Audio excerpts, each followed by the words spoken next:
Welcome to another stupid Kirblog. I'm going to do a quick one this week because I'm once again experiencing a very full, stressful, ridiculous week of doing a million things. But yeah, it's just a little quick one this time. This week's topic comes from Kinaibhlan. Flash games and your memories with them was their topic idea. I think they're a dying or well now dead art form. I used to always go on sites like addictinggames.com and Y8 all the time in school or my friend's house that had internet and play those because my family could never afford video games all the time. Flash games were free and plentiful, and nowadays the equivalent is phone games, but those suck and just want your money. Flash games, much like old YouTube videos, were made for fun and with love. Also, could Flash games be considered retro gaming? Well, I don't know about that necessarily, but this was actually a kind of difficult one to answer because I really had to dig back like far into my memories of a lot of these ones that I had played before. Unfortunately, there's probably plenty of great ones that I'm sure I played growing up that I just couldn't remember because there were just so many of them. But I tried to remember as many as possible and kind of compile them all together and recount my memories of them, I guess you could say. But I guess the truly earliest ones that I remember, beyond just like the PC games and things like CD-ROM kind of type things, which are not really falling under this category, I think this was just before I started actually submitting things to Newgrounds. Obviously, I was going to Newgrounds and watching stuff and playing stuff all the time in the early 2000s, but a few years before I started submitting actual Flash cartoons. Before Newgrounds, there was a website I used to go to called freearcade.com, which I think still exists, but I don't know how really functional it is anymore, and it's also kind of probably a joke, to be honest. But there were a bunch of puzzle games that I remember really being addicted to. The closest equivalent to that in the modern day was Bejeweled, was something I got completely sucked into over Facebook, and weirdly on my my flight back home from New York, I played Bejeweled on the Virgin America little screen thing on the back of the seats or whatever, where they have little games you can play. But yeah, I used to be really big into puzzle games a lot more back in the day, and there was this one marble switching puzzle game with kind of bouncy sound effects or whatever that I don't think I could get past 4 or 5 levels of it, and I cannot for the life of me remember what it was. The first one that I became super addicted to was a game called Javanoid, which was a standard. I think they're called breakout games. I'm not entirely sure, but the type of games where it's you're playing this little paddle and you're bouncing the little balls up to break apart the bricks that are arranged in a different fashion. I think those are called Breakout. I forget, but Javanoid was a iteration of that I played, and it was made in Java. This was even before I was playing a lot of Flash games. Then Free Arcade had a lot of rampant kind of Java stuff like that, because this was, I guess, before Flash was popularized and people were learning a lot of action script kind of things. Yeah, I played a lot of stuff like that. Javanoid, I remember I would play at school on downtime. I think in middle school, it was that long ago. I'm sure I should not have been playing it, or by this point, most schools have probably banned a lot of websites like that to where you can't even do that shit anymore. But yeah, Javanoid, I think there were 12 levels, and I definitely beat it one time in my life, because I remember when I was playing through it, often what I would do is in my head I was playing some Smash 64 background music in my head while I was playing through it. I think through all 12 themes or whatever for each of those playable characters, or whatever it was exactly. I was playing through each stage, and there was one time I distinctly remember that I beat the full thing. After that, there were a couple of platformer games. Platforming was kind of the main thing that I was really fixated on. There was a game called Wiki Woo, which I think made it into a mild little joke in one of the Parody Rangers, where a character was because me and Mike often made this little stupid song about wiki wiki wiki woo, if you can wiki I can too. Or I don't know if we stole that from something, I can't even remember. But Wiki Woo was some kind of little platform game where you play some nondescript Nintendo rip-off character looking kind of guy, and you jump on slimes, and it was very basic kind of stuff. And then there was also, speaking of Nintendo rip-off, there was another one that I was definitely addicted to and also only beat one time, called Super Mouse. I hesitate to call it a Mario clone, because it was its own game in terms of the level designs were their own sort of thing, but it was just a mouse character in a Mario outfit, and you had the same kind of general controls or whatever. But it was I want to say it was about like 7 or 8 levels, and it was one of those games where I just constantly be like, yeah, I'm gonna get better at it, and then I'll come back and like play another stage again or something. I'd come back and get better and better at it and progress further and further. And remember, I think I got up to like the 4th level, and all of a sudden all the enemies were like these little Pokemon rip-off characters. There was like a little gray jumping Pikachu and a Bulbasaur and like a green Clefairy or something. It was very weird. And then I think Venusaur was a boss in it, and I was like, why the fuck are there Pokemon characters in this Mario game with mouse characters in it or something? It was really, really weird. But I did beat that once, and it was such a pain in the ass too, because I remember you had to click the actual screen to start it, and then like if for whatever reason like I had to click away to like go to like an IM or something, if I had to click back on the screen to resume controls again, it would start up the game all over again. So like every time I would do that, I would reset it, and I was like, you motherfuckers, can't believe you. So even that was like a way that was impeding my progress on it, and then I kind of moved on and got away from that stuff for the most part. There was the last of those kind of games that I think I ever played, and the weirdest thing that was keeping me obsessed with it was the music of all things. So there was a website called Kirby's Rainbow Resort. Well, there is a website called Kirby's Rainbow Resort. It still exists. It was run by a user named Kinder Spirit, who is exactly who the character from Tome is based on. Right down to her obsession with cute things. She's very nice. Sarah, if you're listening to this, hope you're doing well. Anyway, yeah, she had this website, and there were a few people on the staff of the site that created these little Kirby fan games. And there was one, I think it was literally just called Kirby Fan Game, and it was like a collection of these little mini games where one of them was like Kirby rides through space on like a warp star and has to shoot meteorites. There's one where Kirby has to like fight against Nightmare and like shoot him with the star wands, the star rod kind of like blast or whatever. And then there was one that was also kind of like a Javanoid type of thing where you had to bounce a Gordo around and get these little star blocks down. And then when you beat it, you would unlock this. And I've never actually beaten the full game to this day. But basically, when you beat all 3 of those games, you got these little password numbers, and you'd have to enter them into this like area, and then you'd unlock this whole like 2D platforming game that this guy, I think Kirby Warrior is the guy who created it, or no, I think Kirby Warrior originally created it, and then somebody else named like Koshiro like remade it and made like a better version of it or something. But it was insanely difficult, and still to this day, I've never been able to beat it. It's way too hard. But the biggest thing I took away from it weirdly was the music, because it was all done with, since it was still Java, I believe, it was all done with MIDIs in terms of the music and sounds and everything.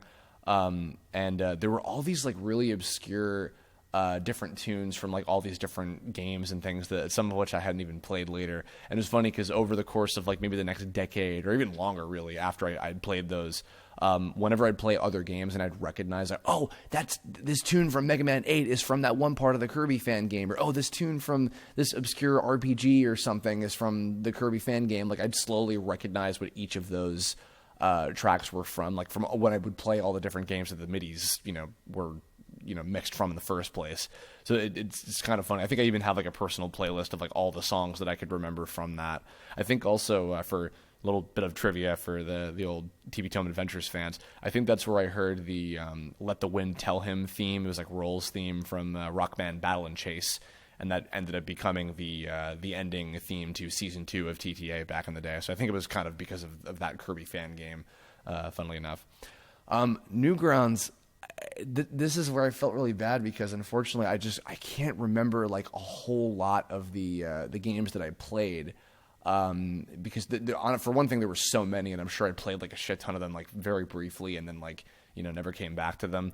There were a lot of good platformer ones that I think I tried briefly, and I don't even remember if I managed to beat any of them. But there was like a Mega Man Ghosts and Goblins crossover kind of game where literally they like people got really good at like reprogramming the actual Mega Man like 2D engine from like the NES games and just like making fan levels or whatever. So there was like a Mega Man Ghosts and Goblins and a Mega Man Metroid game where just like he's in the actual levels from the games that they were putting him in.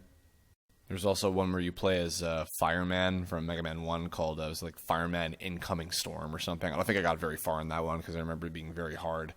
But yeah, I guess I'm speaking of very hard. Haha. Might as well address this one. I have only ever played one dating sim in my entire life, and I can't remember what it was called, but it was that one very famous Newgrounds dating sim with the anime girls, and that I later found out were from a show called DNA Squared, which the guy I worked with on Pokemon back in the day, I think was I don't remember if he was the director, but he worked on the staff of the English dub of that show. So like years later, when I found that at like some anime convention, I was like, wait a minute, I recognize these character designs.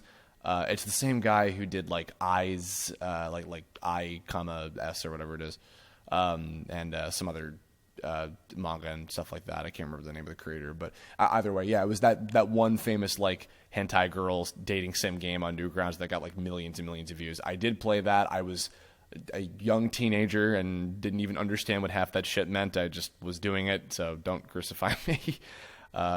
But yeah, there was that. Also, I think the later on, like kind of when I was getting out of sort of the Newgrounds scene, I guess you could say. Well, a lot of people were, but there were a lot of really solid crossover games being just kind of developed around that area in Flash. There was obviously Super Mario crossover by the Exploding Rabbit guys was a huge one. And still has like a cajillion views on it. And I don't know whatever happened with like that other game they were making. I've heard like weird stories about that, but they were trying to make like an original game, and I don't know if it ever happened or whatever. But either way, yeah, Super Mario crossover I played for a fair bit with all the upgrades and additions they were making to it. There was also this was a Newgrounds obviously, but the Stinko Man 2D platformer game that was on the Homestar Runner website. Most of the Homestar Runner games, like the Flash games on that section, were all pretty fun. Stinko Man was the first like truly like solid one. I'm sure it probably doesn't hold up like that well in comparison to like other like true platformers, but I still had some fond memories of it, and I know we're never going to get that quote unquote final level that they probably weren't even planning on making in the first place. That was a fun one. And one that I kind of want to give a big plug to because it's underrated because of the visuals, unfortunately. But this guy Rite or Rhett, I never remember how to pronounce his name. And Mac, if Mac is listening, he's going to be laughing at me right now. But it was called Hunters, Relic of Stars. It was a 6-part platformer game that it was one of the first games that I ever like did a voice for. Granted, obviously it was a Flash game, but it was still a really cool project. It also had Kira Buckland, Devin Mack was in it, and he also cast and directed it. Who else was in it? David Dixon was in it. Cody Coleman. Edwin Tiong was in it, of course. Yeah, it was a really fun project. It was I played the final boss character, this guy named Alcor, who's like this mysterious wizard guy or whatever, and Kira Buckland plays the main character, Karina. And it's just like kind of like a Contra, Mega Man-esque sort of platformer game where like you go around and you shoot, jump and shoot, kind of gameplay. But it was really fun, a simple, kind of fun Metroid-esque story and really solid levels. Again, the main thing that was kind of holding it back is that the visuals weren't amazing because I think Rite / him, the creator, was more of a programmer than he was an artist. I remember hearing rumors of like, oh, maybe we'll like do like an HD version of it or whatever. I don't know if that's ever going to happen, honestly, but because I think he made it in like Flash like 4 or something like that, like a really outdated version of the old copy of ActionScript. But he made like really good use of it, and it was a very solid, very fun platformer. I'll probably have a link to that somewhere in the description if you want to go check that out. It was divided up into 6 parts. If you like Contra or Mega Man or like shooter platformer kind of games like that, you will much enjoy Hunters, Relic of Stars, and more motivation to beat it from the beginning so you can hear me at the very end. I mean, obviously you can just skip to the final stage, but I would like for you to play it from the beginning because it's a fun game. And then interestingly enough, last little funny kind of story about this that I don't often think about, and I was only just recently reminded of it. I actually have had a hand in making some games like this, some kind of crappy, hokey sort of Flash games. I once worked for, I don't know if I've probably talked about it on Kirblog at some point, but I once worked for a company called Eduware a long time ago. It was just like a local, studio, I guess you could say, in Long Island where I grew up. And they mostly focused on making like educational software for like students and teachers and things in various ways. But they wanted to make more like actual games, not very good ones, but they, that was something that I was kind of involved with at the time. Basically, I was like the sort of in-house go-to Flash graphics animation guy for a long time.